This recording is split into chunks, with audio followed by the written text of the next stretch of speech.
နေ့အရာကနေလက်နိုးလာတဲ့ချိန်မျိုးကိုတစ်ချက်လောက်မြင်အောင်ကြည့်လိုက်ပါရှင်မျက်လုံးနှလုံးပွင့်သွားတာနဲ့တပြိုင်နက်လန်ဆန်းတက်ကြွနေမဲ့အစားလေရင်ဘတ်ထဲမှာကြောက်တုံးကြီးတတုံးဖိထားသလိုမျိုးလေးလံကျတီးနေခံစားချက်မျိုးပေါ့တော်တော်ဆိုးတဲ့ခံစားချက်ပဲဗျဟုတ်တယ်မလားအရာပေါ်မှာမျက်နှာချက်ကိုကြည့်ရင်ဦးနောက်ကဒီနေ့လောက်ရမယ့်အလုပ်တီကိုရုပ်ရှင်ကားတကားလို့တခန့်ချင်းစီပြန်ပြလာပါတော့တယ်အဲ့ဒီထဲမှာလေကိုအကြောင်အဆုံးအရှုပ်ထွေးဆုံးနဲ့ရှောင်ပြေးခြင်းစွာအကောင်းဆုံးအလုပ်ကြီးတစ်ခုကထိတ်ဆုံးကနေပါနေတတ်တယ်လေမှန်တာပေါ့အဲ့ဒီအလုပ်ကိုတွေးမိတာနဲ့တင်ဆောင်ကိုခေါင်မိချုံဒီပြန်ဤပစ်ခြင်းစိတ်ပေါ်လာတာမျိုးအားလုံးကြုံမှုကြမှာပါဟုတ်တယ်ဗျအဲ့လိုမနှက်ဆန်စိတ်လေးလံနေတဲ့ခန်းစားချက်ကတကယ်တော့ထိတ်ကိုတဘာဝကြပါတယ်စိတ်ပညာရဲ့ပြောရင်လေအဲ့ဒါဟာကိုအပစ်တင်နေတဲ့စိတ်ရဲ့မတိချမှုတွေပေါ်ကြောက်ရွံ့နေတဲ့စိတ်ရဲ့အဲ့နှစ်ခုပေါင်းစုံသွားတဲ့လက္ခဏာရဲ့တစ်ခုပါပဲဟုတ်ကဲ့တကယ်တမ်းကျတော့လုံးရမယ့်အလုပ်တွေအများကြီးတဲမှာဘယ်ဟာကတကယ်အရေးကြီးဆုံးဆိုတာကိုကိုယ်တိုင်လည်းအသိဆုံးပဲလေဒါပေါ့ဗျာဒါပေမဲ့အဲ့ဒါကိုရှောင်လွဲချင်နေတဲ့စိတ်ကလူကိုအသိပိုင်းကနေအတော်လေးစွမ်းရည်ကုန်ခန်းစေတယ်ရှင်တကယ်စွမ်းရည်ကုန်တာဗျာပြီးတော့အဲ့ဒီရှောင်ပြေးခြင်းစိတ်ကတနည်းလုံးအရေးလိုလိုက်နေတတ်တယ်လေဟုတ်ပါဆိုတော့ကဒီကိစ္စကိုတေချာလေးဖြည့်ကြည့်ရအောင်ရှင်ဒီနေ့ကျမတို့ရဲ့အသေးစိတ်လေးလာဆွေးနွေးမှုမှာဒီလိုလေးလံကြက်သေးနေတဲ့ခန်းစားချက်တွေကိုအမြင့်တနေဘလို့ဆွဲနှုတ်ပြမလဲဆိုတာကိုအတူတူရှာဖွေသွားကြမယ်ဟုတ်ကဲ့ဒီအတွက်အဓိကရင်းမြစ်အနေနဲ့just try it ဆိုတဲ့ channel ကနေတင်ဆက်ထားတဲ့ကဘာကျော်စာရေးစရာ Brian Tracy ရဲ့ Eat That Frog လို့ခေါ်တဲ့စာအုပ်အနှစ်ချုပ်ကိုအခြေခံပြီးဆွေးနွေးတော့မှာပါရှင်Eat the Frog ပေါ့နာမည်ကြီးပဲဟုတ်တယ်ဒီအလုပ်တွေကိုအချိန်ဆွဲတတ်တဲ့အကျင့်ကိုစိတ်ပညာရှုထောင်ကနေခွဲစိတ်လေ့လာကြမယ်ပေါ့နော်အရာအလုံးကိုအကုန်လိုက်လုံနေမဲ့အစားအရေးအကြီးဆုံးအရာကိုရွေးချယ်လှုပ်ဆောင်ခြင်းအပြင်ဘဝရဲ့တန်ဖိုးရှိလာတဲ့အချိန်တွေကိုဘလို့ပြန်လဲရယူနိုင်မလဲဆိုတာကဒီနေ့ရဲ့ပန်းတိုင်မှာပဲစိတ်ဝင်စားစရာပဲဗျာဒီကြောင့်ရကိုမစခင်မှာလေစာရေးသူ Brian Tracy ရဲ့နောက်ခံတမိုင်းကြောင်းလေးကိုအရင်ပြောပြခြင်းတယ်ဗျာပြောပြပါဦးရှင်ဘာလို့လဲဆိုတော့သူကအကုန်းခန့်လေးမှာတထိုင်ပြီး theory တွေလှပထိုင်ရင်းနေတဲ့ပညာရှင်တွေကမို့လို့ပါပဲသူကအထက်တန်းတော့မအောင်ခဲ့ပဲကုန်တင်တင်ပေါ်တဲ့ပေါ်မှာကျန်းရတန်ရအလိုကျန်းသမားပေါ်နဲ့လှည့်လည်သွားလာခဲ့ရသူပါတကယ်လားအဲ့ဒါတော့မသိခဲ့ဘူးဟုတ်တယ်ဗျာတနေ့တော့သူကအလုံးအေးခဲနေတဲ့အခန်းချင်းလေးထဲမှာနေရင်းနဲ့အတွေးထူဝင်လာတယ်လူတိုင်းအချိန်24နာရီအတူတူရထားတာတောင်မှဘာလို့တချို့လူတွေကပိုပြီးအောင်ရင်နေကြလာလဲဆိုတဲ့မေးခွန်းပါအဲ့ဒီမေးခွန်းကလူတိုင်းတွေးမိတယ်မေးခွန်းပဲနော်မနာပေါ့အဲ့ဒီမေးခွန်းနေစပြီးကဘာပေါ်ကအောင်မြင်သူတွေရဲ့အလိအကျင့်တွေကိုစေစုနဲ့3ခုတိုင်အချင်းယူလေ့လာခဲ့ပါတယ်ဒီနေရာမှာစိတ်ဝင်စားစရာကောင်းဆုံးကဘာလဲဆိုတော့ပြောပါဦးကိုယ်ရဲ့အများစုထင်တဲ့တာကအောင်မြင်တဲ့သူတွေဆိုတာတခြားသူတွေထက်ပိုတော်နေလို့ဒါမှမဟုတ်အလို့ပိုလုပ်နိုင်လို့ထင်ကြတာလေဟုတ်တယ်ကျမနဲ့အမေတွေးမိတာကအောင်မြင်တဲ့သူတွေဆိုတာညံကြီးပုံမြင့်လို့ဒါမှမဟုတ်တပတ်9နာရီ80လောက်မအိမ်မနီအလုပ်လုပ်နိုင်တဲ့စူပါမန်နေမို့လို့ပဲထင်ခဲ့ရရှင်အဲ့ဒါလုံးဝတခြားစီပဲဗျာ Brian Tracy လေးလာတွေ့ရှိခဲ့တာကအောင်မြင်တဲ့သူတွေကတခြားသူတွေရဲ့အလုပ်တွေပုံများနေတာမျိုးမဟုတ်ပါဘူးသူတို့စီမှာတာမန်လူတွေနဲ့ကြွားချတဲ့ရှုဝဲချက်တစ်ခုရှိတယ်ဘာများလဲရှင်အဲ့ဒါကရွေးချယ်ပြီးအာယုံစိုက်ခြင်းလို့ခေါ်တဲ့ selective focus ပါပဲအရာအလုံးကိုပြီးအောင်လုပ်ဖို့မကြိုးစားပဲကိုယ့်ဘဝအတွက်တကယ်ရိုးသက်ရောက်မှုရှိမဲ့အရေးကြီးဆုံးအရာကိုသာရွေးချယ်လုပ်ဆောင်နိုင်စွမ်းဖြစ်ပါတယ်အဲ့ဒီအရေးကြီးဆုံးအရာဆိုလားကို Mark Twain ရဲ့နာမည်ကြီးစကားတစ်ခွန်းနဲ့တင်စားထားတာတွေ့ရလေရှင်ဟုတ်တယ်မနက်ခင်းနဲ့ပတ်သက်တဲ့စကားလေးဟုတ်တယ်မနက်ခင်းအိယာနိုးချင်းမှာအသက်ရှင်နေတဲ့ဖားတကောင်ကိုအရင်ဆုံးစားပြနေပါတဲ့အစကတော့ဒီစကားကိုကြားပြီးတော်တော်လေးအံ့တော်သွားတယ်ဟာဘာလို့ဖားကြီးကိုစားမှာလဲပေါ့ဟာကြောက်စရာကြီးနော်ဟုတ်ပါတေချာစဉ်းစားကြည့်တော့မှဖားဆိုတာကကိုယ့်ဘဝအတွက်အကျိုးသက်ရောက်မှုအကြီးမားဆုံးဖြစ်စီမဲ့တန်ဖိုးအမြင့်မားဆုံးအလုပ်ကိုပြောတာဖြစ်နေတယ်မှန်တာမို့ဗျာဒါပဲကျွန်မမေးစရာရှိတာကဘာလို့အဲ့ဒီဖားကိုမနဲ့ခင်းမှာချက်ချင်းအရင်ဆုံးစားမှာလေရှင်အဲ့ဒါရေးကြည့်တယ်လူတချို့ကညဘက်မှာညံပိုပွင့်တယ်အေးစစ်စစ်ဖြစ်မှအလုံးလုံးချင်တယ်လို့ပြောတတ်ကြတယ်လीညနေ9နာရီလောက်မှအဲ့ဒီဖားကိုစားလို့မရဘူးလားရှင်နားလေဘူးဦးနှောက်ရဲ့ဇီဝကမဖြေတာနဲ့စိတ်ကညာပိုင်းကိုနည်းနည်းကြည့်ဖို့လိုတယ်လူတွေရဲ့ဦးနှောက်ရှေ့ပိုင်းprefrontal cortex လို့ခေါ်တဲ့နေရာကဆုံးဖြတ်ချက်ချတာတွေစိတ်ခံစားမှုထိန်းချုပ်တာတွေကိုလှုပ်ဆောင်ပေးတယ်ဟုတ်ကဲ့အလွယ်ပြောရရင်ဗျာကိုယ်ရဲ့စိတ်ဆွမ်းရင်ဆိုတာကဖုန်းဘက်ထရီနဲ့အတော်လေးတူတယ်မနက်အိပ်ရနိုးချိန်မှာဘက်ထရီကရခိုင်နှုန်းဖြစ်ရှိနေတယ် ဒါပေမဲ့နေ့တစ်နေ့စတင်တာနဲ့ဆုံးဖြတ်ချက်အသေးလေးတွေချတိုင်းဘက်ထရီကတဖြည်းဖြည်းလျော့သွားတယ် ဆိုလိုတာကမနက်အိယာနိုးချင်းဖုန်းကိုကောက်ကင်ပြီးလူမှုကွန်ရက်တွေပုတ်လိုက်တာနဲ့တင်ဘက်ထရီ200%လျော့သွားတယ်ပေါ့ တီးကြတယ်ဗျာ ဒီနေ့ဘာအင်ဂျီဝေးရမလဲစဉ်းစားရင်နောက်ထပ်300%ကားပိတ်လို့စိတ်တော်ရရင်10%လျော့သွားမယ်ပေါ့ အတိအကျပဲ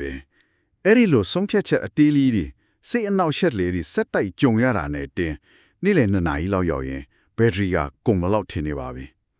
စိတ်ပညာမှာအဲ့ဒါကို decision fatigue ဆုံးဖြတ်ရလွန်လို့ပင်မနှွမ်းနေခြင်းလို့ခေါ်ပါတယ်ဗျာ အော်ဒါဖို့တယ်ရှင်အဲ့ဒီစကလုံး ဟုတ်တယ်ညနေပိုင်းရောက်လာတဲ့အခါဦးနောက်ကဘက်ထရီ20ရာခိုင်နှုန်းလောက်ပဲကျန်တော့တဲ့အတွက်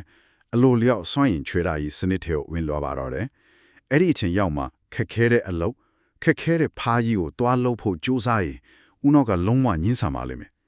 တက်တောင့်တက်တာဖြစ်မဲ့အလွယ်တကူလုပ်လို့ရမယ့်အလုပ်လေးတွေကိုပဲရွေးလုပ်ချင်သွားပါလိမ့်မယ် ဒါကြောင့်ညနေပိုင်းရောက်ရင်ခက်ခဲတဲ့စာတမ်းပြုစုတာမျိုးကိုမလုပ်ချင်တော့ပဲအီးမေးလ်လေးပြန်တာစာပွဲရှင်းတာလိုမျိုးခေါင်းသိ30ရာမလိုတဲ့အလုပ်တွေကိုပဲလုပ်ချင်နေတာကို အဲ့ဒါပါပဲ။ဒါကြောင့်မနက်ခင်းဘက်ထရီအပြည့်ရှိချင်မှာအဲ့ဒီခက်ခဲတဲ့ဖားကြီးကိုအရင်စားလိုက်တာကအကောင်းဆုံးပေါ့။နောက်ပြီးမနက်ခင်းမှာအခက်ခဲဆုံးအလုပ်ကိုပြီးမြောက်အောင်လုပ်လိုက်နိုင်ရင်ဦးနောက်ကနဲ့ဒူပါမင်းလို့ခေါ်တဲ့ပျော်ရွှင်မှုဟော်မုန်းထွက်လာတယ် ဒူပါမင်ထွက်လာတာပေါ့ ။ဟုတ်တယ်။ငါဒီနေ့အတွက်အခက်ဆုံးရာကိုတောင်ကြော်ဖြတ်နိုင်ခဲ့ပြီဆိုတော့ကိုကိုယုံကြည်မှုတက်လာပြီးတနေ့လုံးအတွက်အောင်ပွဲခံခြင်းအရှိန်အဟုန်ရရှိသွားပါတယ်။ကြံတဲ့တနေ့လုံးတော့ဘလောက်ပဲရှုပ်ထွေးနေပါစေစိတ်ထဲမှာပေါ်ပါနေလိမ့်မယ် တကောတရားကတော့အရက်မိုက်တယ်ရှင်ဒါပေမဲ့လက်တွေ့မှာကျတော့ကိုတွေကအဲ့လိုမလွတ်ဖြစ်ကြဘူးကိုယ့်အတွက်အရေးအကြီးဆုံးဖြစ်တဲ့ဖားကြီးကိုမစားဘဲနဲ့တခြားလူရဲ့အတွက်လိုအပ်နေတဲ့ဖားလောင်းလေးတွေကိုလိုက်ဖမ်းပေးရင်းနဲ့မယ်အချင်းကုန်လေးတက်ကြတယ် ဖာလောင်လေးတွေတဲ့အထုံနှုံးလေးမိုက်တယ်ဗျာ ဒီနေ့ဘာလေးများပြီးသွားလဲလို့ပြန်မေးရင်ဘာမှအဖတ်တယ်မကြံခဲ့တာမျိုးလေအဲ့တော့တကယ်ဖားစစ်ကဘာလဲဆိုတာကိုဘယ်လိုများခွဲခြားကြမလဲ အဲ့ဒါခစ်တဲ့လုံငန်းခွင်ကြီးရဲ့အစိုးရဆုံးထောင်ချောက်တစ်ခုပါပဲဗျာအလုရှုံနေတာနဲ့လောက်ပြီးမြောက်တာကိုရိုးထွင်းနေကြတာပါဒီအတွက်စိတ်ဝင်စားစရာကောင်းတဲ့စေးရုံတစ်ခုရဲ့အရေးပေါ်ခန့်ဥပမာကိုကြည့်အောင် ဟုတ်ကဲ့ပြောပါဦး ဆရာဝန်ကတယောက်တည်းရှိနေချိန်မှာလူနာ9ယောက်ပြိုင်တူရောက်လာတယ်ဆိုပါစို့ ဟုတ် ခုရန်တက်ကရင်တိုက်မှုဖြစ်ပြီးအတက်အန်တရဆိုရင်ရတဲ့လူနာခုရန်နက်ကခြေထောက်ကျွန်းနေတဲ့လူနာခုရန်တုံးကအဖျားတိုက်နေတဲ့တာမန်လူနာခုရန်လဲကဆေးလက်မက်လာတောင်းတဲ့လူနာခုရန်ငါးကကြတော့ဟိုအထီးကြလို့ဆရာဝန်နဲ့စကားလာပြောချင်ုံတက်တက်လူနာက တွေးကြည့်ရင်တော့ကုတ်အုံအုံကိုရင်တွားရမယ်ဆိုတာရှင်းနေတာပဲလေအတက်အန်ဒီရဲ့ရှိနေတာကို ယုတ်တိပြတဲ့အရာတော့မှန်ပါတယ်ဒါပေမဲ့လက်တွေ့လုံကန်းခွင်မှာဆိုရင်လူအများစုကဘယ်လိုလွတ်တကြတယ်လဲဆိုတော့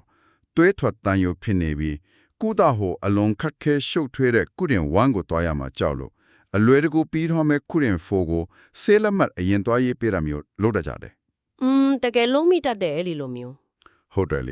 ေဒါမှမဟုတ်စိတ်သက်သာရစေတဲ့ကုရင်5ကိုအရင်တွားစကားပြောပြီးငါအလုပ်တစ်ခုတော့ပြီးသွားပြီလို့ကိုလက်စားတတ်ကြပါတယ်အဲ့လိုလွယ်တာတွေကိုအရင်လုပ်နေတဲ့အချိန်မှာကုရင်1ကလူနာတေဆုံးနိုင်ပါတယ် ဝါတော်တော်ထိမိတဲ့ဥပမာပဲရှင်တကယ်တမ်းကိုရေးရဲ့ယုံခန်းဒီမှာကုရင်5လူနာဆိုတာကစာပွဲနာလာရက်ပြီးဟိုစကားဒီစကားလာပြောတယ်လို့ဖို့ကြိုက်ဖက်မျိုးကုရင်4ဆိုတာကချက်ချင်းပြန်စရာမလိုတဲ့အီးမေးလ်လေးတွေပေါ့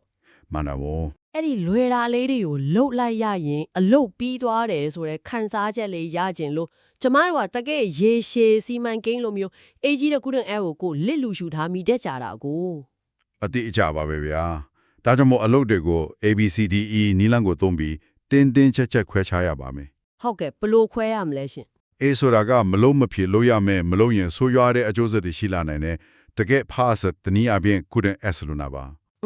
B ကတော့လုတ်တဲ့အလုပ်ပါဒါပေမဲ့ A မပြီးမချင်း B ကိုလုံးဝမလို့ရပါဘူး C ကတော့လုံးရင်ကောင်းတဲ့အလုပ်မျိုးပ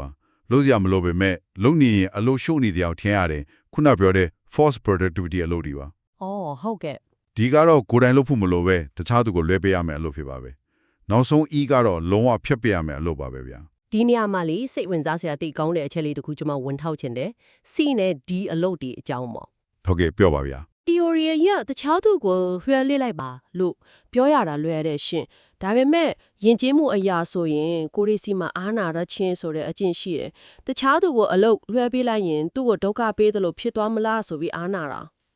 ဒါကတော့တကယ်ကိုရှိတဲ့ပြဿနာပဲဗျာ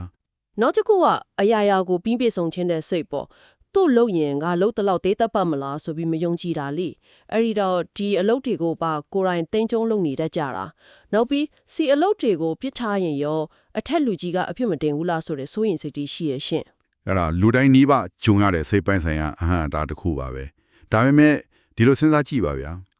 ကိုယ့်ရဲ့တနာရီလောက်အခတန်ကြီးကိုတွက်ကြည့်ဦးပါသလားကိုယ့်ရဲ့တနာရီတန်ကြီးက$50တန်တယ်ဆိုပါစို့ဟုတ်ကဲ့ဒါပေမဲ့တနာရီ$5တန်တာမန်လူတိုင်းလုံနိုင်တဲ့အလုပ်သေးသေးလေးတွေကိုကိုယ်တိုင်ဝန်လုံးနေမယ်ဒါမှမဟုတ်စာရွက်စာတမ်းဖိုင်တွဲတာလောက်ကိုအကောင်းဆုံးဖြစ်အောင်ပြင်ဆင်နေမယ်ဆိုရင်ဒါကကိုယ့်ရဲ့အချိန်နဲ့တန်ဖို့ကိုအလဟတ်တာဖြုံးတီးနေတာပါပဲဟုတ်ပါပေချာစဉ်းစားကြည့်ရင်တကယ်ညှို့မော့စရာပဲနော်ကိုကကိုယ့်ရဲ့အေးအလုပ်မှာရလက်ကောင်းတွေပြနိုင်ရင်စီလိုအလုပ်သေးသေးလေးတွေမပြီးတာကိုဘယ်အထက်လူကြီးကမှအဖြစ်မတင်ပါဘူး။ဒီချက်ကိုတက်သေးပြနေတဲ့တမိုင်းဝင်ဥမာတစ်ခုရှိပါတယ်။လွန်ခဲ့တဲ့နှစ်ချီနီးပါးလောက်က1918ခုနှစ်ဝန်းကျင်မှာအမေရိကန်က Bethlehem Steel ဆိုတဲ့တမန်နီကုမ္ပဏီကြီးရဲ့ CEO Charles Schwab ဟာအတိုင်ပင်ခံ Ivy Lee စီကနေအကြံဉာဏ်ခုတောင်းခဲ့ပါတယ်။အော်အဲ့ဒီအချိန်ကတမန်နီလုပ်ငန်းတွေကအရန်ကိုအပြိုင်ဆိုင်များနေတဲ့အချိန်ပေါ့နော်။အတိအကျပဲဗျ။ဆိုတော့အဲ့ဒီအတိုင်ပင်ခံကဘလို့အမခံဖြူဟာဒီများချပေးခဲ့လို့လဲရှင်Ivy Lee ပေးခဲ့အကြံဉာဏ်ကလေအန်တော်စရာကောင်းလောက်အောင်အရန်ယူရှင်းပါတယ်။နေတိုင်းညနေဘက်မှာမနှက်ဖြန်အတွက်အရေးကြီးဆုံးအလုပ်6ခုကိုစာရွက်ပေါ်မှာရေးချပါနံပါတ်1ကိုအရင်စလုပ်ပါအဲ့ဒီနံပါတ်1မပြီးမချင်းနံပါတ်2ကိုလုံးဝမလုပ်ပါနဲ့ဆိုတာပါပဲဟင်း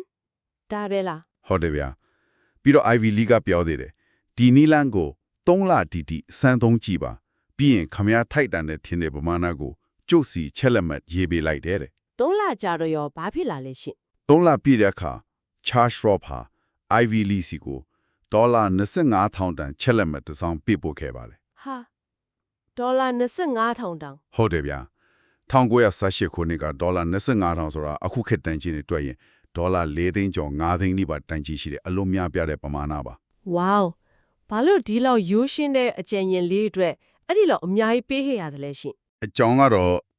အဲ့ဒီနီလန်းကြောင့်6လအတွင်းမှာပဲသူ့ကုမ္ပဏီဟာကမ္ဘာအကြီးဆုံးလွတ်လပ်တဲ့တမ်မနီကုမ္ပဏီကြီးဖြစ်လာခဲ့လို့ပါပဲမယုံနိုင်ရှာလဲနော်ဟုတ်တယ်လေဝန်ထမ်းတွေအလုံးကအလုပ်တွေအများကြီးကိုဟိုတစဒီတစလုပ်မယ်အစားစီနဲ့ဒီလိုအသုံးမဝင်တဲ့အလုပ်တွေကိုစွန့်လွတ်ပြီးအရေးအကြီးဆုံးအလုပ်တွေကိုပဲအာရုံစိုက်လာကြလို့ဖြစ်ပါတယ်ယူရှင်မိမတကယ်ကိုစွမ်းထက်တာပဲရှင်โอเคဆိုပါစို့ကျမတို့တွေအဲ့ဒီလိုရွေးချယ်ပြီးတကယ်ဖားစစ်အေလုတ်ကိုရွေးချယ်နိုင်သွားပြီဒါမဲ့ပြဿနာတစ်ခုကြံသေးတယ်လေဘာများလဲဗျာအဲ့ဒီဖားကြီးကအရန်ကြီးနေရောဥပမာပွဲလွန်ချန်ပြူစုရမယ်လုံးမျိုးဒါမှမဟုတ်ငကုံမှာကြီးမားတဲ့အယောင်ပစ်မှပြည့်မြင်အောင်လောလာမယ်အလုပ်မျိုးပေါ့အဲ့လိုလူကြီးတွေဆိုရင်ဥနောက်ကမြင်တာနဲ့တင်ကြောက်ရွံပြီးရှေ့ဆက်မတိုးရဲအောင်ဖြစ်သွားတတ်တယ်ဘုရားဆက်ရမှာမသိတော့အင်တာနက်ပေါ်မှာဟွာဖတ်ဒီယာဖတ်နဲ့အချင်းဆွဲပစ်လိုက်ရောလေအဲ့ဒါကိုစိတ်ပညာရှုထောင့်ကနေကြည့်ရင်ဥနောက်ရဲ့ကြောက်ရွံ့မှုကိုထိန်းချုပ်တဲ့အမီဂဒလာလို့ခေါ်တဲ့အပိုင်းကတုံ့ပြန်တာပါဗျာလူတွေရဲ့ဥနောက်ဟာကြီးမားလွန်းတဲ့ဘယ်တော့ပြီးမလဲမသိချတဲ့အလုပ်တွေကိုကြုံလာရင်အန်တရဲ့တစ်ခုလို့မယူပါတယ်အဲ့ဒီအခါအမီဂဒလာကအချက်ပေးသံမြင်လာပြီးကြောက်ရွံ့လာတယ်အော်ဒါကြောင့်ကိုနဲ့ယင်းနီးပြီးသားလုံခြုံတဲ့အလုပ်တေးသေးလေးတွေစီကိုထွက်ပြေးကျင်ကြတာကိုမှန်တာပေါ့ဒီအကြောက်တရားကိုကြော်လောက်ဖို့အတွက် Brian Tracy ကိုယ်တိုင်ကြုံခဲ့ရတဲ့ဆာရတက်ကန်ဒရာဖြစ်တဲ့ချင်းဥမာကအလွန်ထိရောက်ပါတယ်ဆာရတက်ကန်ဒရာဟုတ်လားဘလို့များလဲရှင်ဆာရတက်ကန်ဒရာဆိုတာမိုင်ပေါင်းများစွာကျယ်ဝန်းပြီးဘာအမတ်အတမ်းမှမရှိတဲ့နေရာကြီးပါဗျာဘယ်ကိုတွားရမှမသိတဲ့အဲ့ဒီလိုနေရာမျိုးမှာလူတွေကကြောက်ကြုံပြီးတေဆုံးတတ်ကြပါတယ်အဲ့ဒီနေရာကိုဖျက်ဆီးဖို့ပြင်သစ်ခီးသွားတွေကညံကောင်းတဲ့နီလန်တစ်ခုကိုတုံးခဲ့ကြပါတယ်အေးပြောပါအောင်ဒီတော့သူတို့ကမိုင်900အကွာအဝေးကြီးတစ်ခုလုံးကိုကြည့်မဲ့အစားလူတယောက်ရဲ့မျက်စိတဆုံးစာမိုးကိုဆက်ဝါးရဲ့အကွာအဝေးဖြစ်တဲ့9ကီလိုမီတာအတိုင်းမှာရေနံစီပိုင်းအမဲရောင်လေးတွေကိုချထားလိုက်ပါတယ်အဲ့ဒီတော့ခီးတွေကမိုင်900ခီးစဉ်ကြီးတစ်ခုလုံးကိုစိတ်ဖူးစရာမလိုတော့ဘူးပေါ့မှန်ပါတယ်ခီးတွေအနေနဲ့တချီမှာကိုရှိက9ကီလိုမီတာကွာမှရှိတဲ့ရေနံစီပိုင်းရဲ့တစ်ခုကိုပဲအာရုံစိုက်ပြီးမောင်းနှင်သွားရုံပါပဲအဲ့ဒီစီပိုင်းကိုရောက်ရင်နောက်ထပ်9ကီလိုမီတာကစီပိုင်းကိုထပ်ချီမယ်အဲ့ဒီလိုတစ်ခုပြီးတစ်ခုရီမန်းသွားရင်လည်းပဲကန်တာရာဂီတစ်ခုလုံးကိုအန်ဒီယာကင်းကင်းဖြတ်ထန်းနိုင်ခဲ့ကြပါတယ်ဘယ်လောက်ကြီးမားတဲ့အလုပ်ဖြစ်ဖြစ်ဒီတဘောတရားအတိုင်းပါပဲဗျာဒါတို့တချို့က salami slicing method လို့လည်းခေါ်ကြတယ်နော် ဟိုဆလာမီဝတ်ဦးချောင်းကြီးကိုတခါတည်းအလုံးလိုက်မျိုးချလို့မရပါမယ်ပါပါလေးတွေလီးပြီးတလို့ချင်းစားရင်အကုန်ကုန်သွားတယ်လို့မျိုးလေ အတီးကြပဲဗျာကြီးမားတဲ့အလုပ်ကြီးကိုအပိုင်းငယ်လေးတွေခွဲခြားလိုက်တာမျိုးပေါ့ ရူဘတ်ပေဒီမှာဆိုရင်ကျမသဘောကျဆုံး theory တစ်ခုရှိတယ် ဟုတ်ကဲ့ဗာများလေးဗျာ static friction နဲ့ kinetic friction ပေါ့ရက်နေတဲ့ကားတစ်စီးကို sort တွန်းရတဲ့အားကအများကြီးလိုတယ်ဒါပေမဲ့ကားကဆက်ရွေ့သွားပြီဆိုရင်ဆက်တွန်းဖို့ကတိတ်အားမလိုတော့ဘူးလေ ဟာဒါကတိတ်ကိုလိုက်ဖက်တဲ့နိုင်ရှင်ချက်ပဲဗျာအလုပ်တကူစောင့်တင်ဖို့ဆိုတာအဲ့ဒီလိုပါပဲ ဟုတ်တယ်ရှင်လက်တွေ့လုံကောင်းခွင့်မှာကြည့်မယ်ဆိုရင်စာတန်းတစ်ဆောင်ရေးရမယ်ဆိုပါစို့ဒီကနေ့စာမျက်နှာ20ပြည့်အောင်ရေးမယ်လို့တွေးလိုက်ရင်ကြောက်စရာကြီးတေချာဖို့ကိုတွေကတော့ရုပ်ရှင်သွားကြည့်မိလို့မှာပဲ ဟုတ်ပါဗျာ ဒါပေမဲ့ပထမဆုံးရေနံစီပိုင်းရင်နဲ့ကွန်ပျူတာကိုဖွင့်မယ် word file အစ်တစ်ခုယူမယ် file နာမည်ပေးမယ်လို့သတ်မှတ်လိုက်ရင်ရောဒါကရေးစရာကောင်းလောက်ထင်းငယ်လို့နဲ့ခြိလန်းလိမ့်မယ်လေ မှန်တာပေါ့ ကွင်းနောက်ကိုဒီလောက်လေးတောင်မလုံးလိုက်ဘူးလားဆိုပြီးစိန်ခေါ်လိုက်တာမျိုးတကယ်တမ်း file ဖွင့်ပြီးသွားရင်စာတစ်ကြောင်လောက်တော့စာရိုက်မိသွားတာပဲအဲ့ဒီကနေမှတဆင်ချင်းအရှင်ရလာတာကိုရှင် တကယ်မှပါတယ်ဗျာဦးနောက်ရဲ့ amygdala ကိုမလန့်တော့အောင်အလုပ်ကိုအသေးဆုံးအဆင့်အထိခွဲခြားလိုက်တာပါဒါဆိုရင်သဘောတရားတွေကိုအတော်လေးနားလည်သွားလို့ပြီးထင်ပါတယ်ဒီတော့လက်တွေ့အကောင်အထည်ဖော်မဲ့ပုံစံဟို action blueprint ကိုဆက်သွားရအောင်ဗျာ ဟုတ်ကဲ့ဒါကအရေးကြီးဆုံးပဲနော် ဟုတ်တယ်ဒီသဘောတရားတွေကိုအခုချက်ချင်းဘလို့အတုံးချမလဲဆိုတာကိုအစစ်နှစ်စင်နဲ့ရှင်းပြချင်ပါတယ်ပထမအဆင့်ကညအိယာမဝင်ခင်မှာလို့ရမှာပါ ညဘက်ကြီးဆိုတော့အလုပ်တွေကိုကြိုးပြီးအစီအစဉ်ဆွဲရမှာလားရှင် ဟုတ်တယ်ဗျာခေါင်းထဲမှာရှိသည်များမနှက်ဖြန်လှုပ်စရာရှိတဲ့အလုပ်မှန်သည်များကိုစာရွက်ပေါ်မှာအကုန်ချရေးလိုက်ပါ brain dump လုပ်လိုက်တဲ့သဘောပေါ့ပြီးရင်အဲ့ဒီထဲကမှမနှက်ဖြန်အတွက်အရေးအကြီးဆုံးအခက်ခဲဆုံးအလုပ်တစ်ခုတည်းကိုသာတေချာရွေးချယ်သတ်မှတ်လိုက်ပါ ဇန်နဝါရီရော ဇန်နဝါရီကိုခဏမေ့ထားပါအဲ့လိုရွေးချယ်လိုက်ခြင်းအဖြစ်ကိုယ်ရဲ့အိပ်ပျော်နေတဲ့အချိန်မှာတော့မတိစိတ်ကအဲ့ဒီအလုပ်အတွက်လိုအပ်တဲ့အကြံဉာဏ်တွေကိုကြော်ကြံစဉ်းစားပြင်ဆင်ပေးနေပါလိမ့်မယ်မနဲ့နိုးလာရင်ဘာလုပ်ရမလဲဆိုတဲ့ဟို decision fatigue ကိုလည်းရှော့ချပြီးတာဖြစ်ပါမယ်လေ အိမ်နေနဲ့တောင်ဦးနောက်ကကို့အတွက်အလုပ်လုပ်ပေးနေမယ်ဆိုတဲ့သဘောပေါ့သဘောကျတယ်ရှင်ဒါပေမဲ့ဒုတိယအဆင့်ဖြစ်တဲ့မနက်ခင်းနိုးလာတဲ့ချိန်မှာကတကယ်စမ်းသပ်မှုအစ်စ်ပဲမို့လား တကယ်အခက်ဆုံးပိုင်းကအဲ့ဒါပဲဗျာမနက်ခင်းနူးနူးချင်းပထမဆုံး30မိနစ်ကနေ60မိနစ်အတွင်းမှာဖုန်းကိုလုံးဝမကင်ပါနဲ့ ဟာ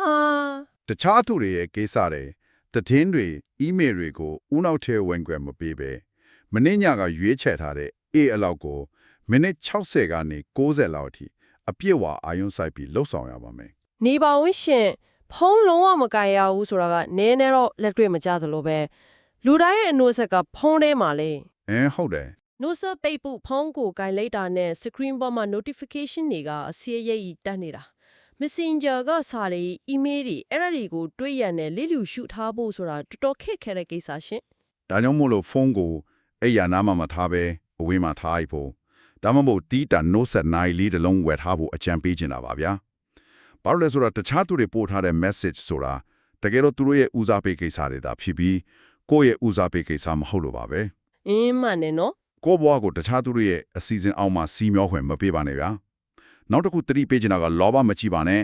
တပြိုင်တည်းဖား3កောင်လောက်ကိုအတင်းစားဖို့မကြိုးစားပါနဲ့အရေးကြီးဆုံးတစ်ခုကိုသာပြီးပြည့်စုံအောင်လုပ်ပါ ဟုတ်ကဲ့အလုပ်ဆယ်ခုကိုတဝက်တစ်ပြက်စီလုပ်ထားတာထဲဆိုင်ရင်အရေးအကြီးဆုံးအလုပ်တစ်ခုကိုရခိုင်နှုန်းပြီးပြီးစီအောင်လုပ်တာကပိုပြီးတန်ဖိုးရှိတာကိုရှင် ဒီအခြေအနေကိုတေးသေးချာချာမြင်သောအောင်လေဟိုတစ်ခုတ်တမပုံမြင်လေးတပုတ်နဲ့ဆက်ဆက်ကြည့်ချင်ပါတယ်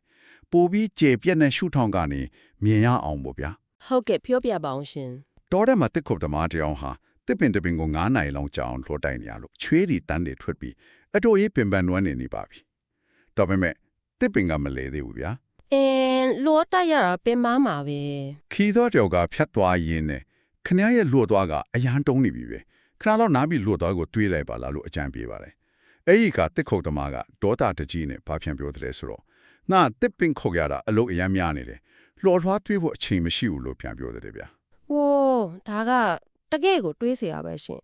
ဆိုတော့ဒါကဘာလို့ဆိုလို့ရလဲဆိုရင်လူအများစုကကျမတို့အလုပ်များနေတယ်လုံးဝမအောင်အသက်ရှူချိန်တောင်မရှိဘူးဆိုရဲစကလုံးတွေကိုဂုံယူစရာတန်းစိတ်တခုလို့တတ်ထားတတ်ကြတယ် ဟုတ်တယ်အလုပ်များတာကိုဂုံယူနေကြတာလေ တကယ်တော့အဲ့ဒါဟာကိုယ့်ဘဝကိုစနစ်တကျမစီစဉ်နိုင်တာကိုယ့်ရဲ့ဦးစားပေးအလုပ်တွေကိုတေချာမခွဲခြားနိုင်တာတွေအတွက် အကအကွယ်ယူနေတာစင်ချီတခုပဲမဟုတ်လားရှင် အတိအကျပါတယ်လွားသုံးကြီးနဲ့တစ်ပင်ကိုအချင်းကုန်ခံလူပင်ပန်းခံပြီးတိုက်နေမဲ့အစားခဏလောက်ရန်နာပြီးဘယ်အလုပ်ကအရေးကြီးဆုံးလဲကိုယ့်ရဲ့လွားသွားကိုဘယ်လိုထက်မြက်အောင်လုပ်မလဲဆိုတာကိုစဉ်းစားသင့်တာပေါ့ တိကျပါတယ်ဗျာအရာရာတိုင်းကိုပြည့်ပြည့်စုံအောင်လိုက်လုပ်နေတာဟာတကယ်တော့အစိုးရဆုံးအချိန်ဖြုံးတီးမှုပါပဲအထူးသဖြင့်လုံးဝလှုပ်ရှားမလို့တဲ့စီနဲ့ဒီစင်လောက်ရှိတဲ့အလုပ်တွေကိုအကောင်းဆုံးဖြစ်အောင်စ조사လှုပ်ဆောင်နေတာကကိုယ့်ရဲ့စွမ်းအင်တွေကိုဖြုံတီးပြနေတာပါ ဟုတ်ကဲ့အရေးမကြီးတဲ့အရာတွေမှာနစ်မုံနေမယ့်အစားမနက်ခင်းဦးနှုတ်စွမ်းအင်ကိုသုံးပြီးအခက်ခဲဆုံးဖားကိုရွေးချယ်စားလိုက်ပါအလုတ်ကြီးတဲ့ရင်ဆဟာရာကန်ဒါရာတက်ကရေနံစီပိုင်းတွေလိုတဆင့်ချင်းခွဲလို့ပါဒါဆိုရင်ကိုယ့်အတွက်အမှန်တကယ်အရေးကြီးတဲ့အချိန်တွေကိုပြန်လည်ရယူနိုင်ပါလိမ့်မယ်ဗျာ ဟုတ်ကဲ့ပါရှင်ဒီနေ့လေးလာဆွေးနွေးမှုအဆုံးသတ်မှာအားလုံးအတွက်စဉ်းစားစရာမေးခွန်းတစ်ခုချန်ထားခဲ့ခြင်းပါတယ်အကယ်၍ကဘာပေါ်ရှိအောင်မြင်ဆုံးပုဂ္ဂိုလ်တွေဘီလီယံနာတွေဟာသူတို့ရဲ့ empire ကြီးတွေကိုအရေးကြီးဆုံးအလုပ်ကိုအရင်ဆုံးလုပ်ခြင်းဆိုတဲ့ရိုးရှင်းတဲ့အလေးချင်းလေးတစ်ခုတည်းနဲ့တီးဆုပ်ခဲ့ကြတယ်ဆိုရင်လေ ကိုရီမနဲ့အရာနိုးတိုင်းအရာထဲမှာဖုံးလေးပွင့်ရင်ဘာမှအန္တရာယ်မရှိပါဘူးလေ15မိနစ်လောက်ပါပဲဆိုပြီးသဘောထားကဖြုံးတီးပြနေတဲ့အဲ့ဒီအချိန်လေးတွေတကယ်ပေးစိတ်ရမှုတန်ဖိုးကဘလောက်တောင်ကြီးမားနေမလဲရှင် တကယ်စဉ်းစားစရာပါပဲ အဲ့ဒီတင်းငယ်လာပါတယ်ဆိုတဲ့အချိန်လေးတွေကတကယ်တော့ဘဝကိုပြောင်းလဲပေးနိုင်တဲ့အရှိန်ဟုန်တွေကိုဖျက်ဆီးပြနေတာများလားဆိုတာကိုစဉ်းစားကြည့်စေချင်ပါတယ်ကိုယ့်ရဲ့လွှာသွားကိုတွေးဖို့အချိန်ယူပါပြီးတော့ကိုယ့်ရဲ့ဖားကိုရဲရဲဝန်းဝတ်စားပစ်လိုက်ပါရှင်